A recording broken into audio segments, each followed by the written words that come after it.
উল্টো পাল্টা কিছু করবো মানে চুদির ভাইতে কি বলতে চাইছিস? হ্যাঁ দেখেছো তো, দেখো এইসব বাল চাল নিয়ে কোথাও যাওয়া যায় নাকি? তোমরা সব গার মারাও গিয়ে, আমি গেলাম।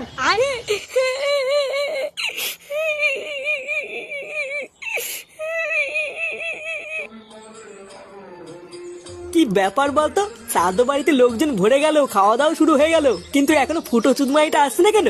আমিও তো দেখছি গো পল্টুদা, কোথায় ফুটো সবার আগে চলে আসবে, তা না সবাই চলে এসছে, ফুটোরই পাত্তা নেই। আরে তোরাও তো চাপ নিতিস কেন? ফুটোর দা ছুকছুকানি স্বভাব, ও ঠিক আসবে।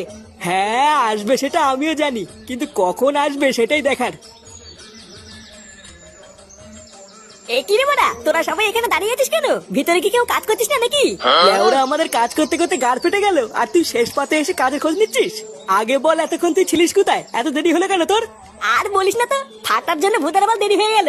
নে নে, বাড়ার বাল কথা বলে সময় নষ্ট করে লাভ নেই, চল চল ভিতরে চল, ভিতরে গিয়ে দেখি কি হচ্ছে।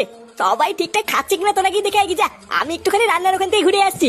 আচ্ছা ঠিক আছে, যা। রান্নার লোকেদের কোনো কিছু দরকার আছে কিনা একবার ভালো করে শুনে নিবি। এ ল্যাংচা, তুই আমার সাথে চল, আমরা একটুখানি খাবারের প্যান্ডেলের দিকটা দেখে গিয়ে। আর আমি আমি কি করব? আমার কাজটা বলে যা। তুই ভূতের বাল এখানেই দাঁড়িয়ে থাক, যদি কোনো কুকুর টুকুর ঢোকে তাহলে তাড়িয়ে দিবি।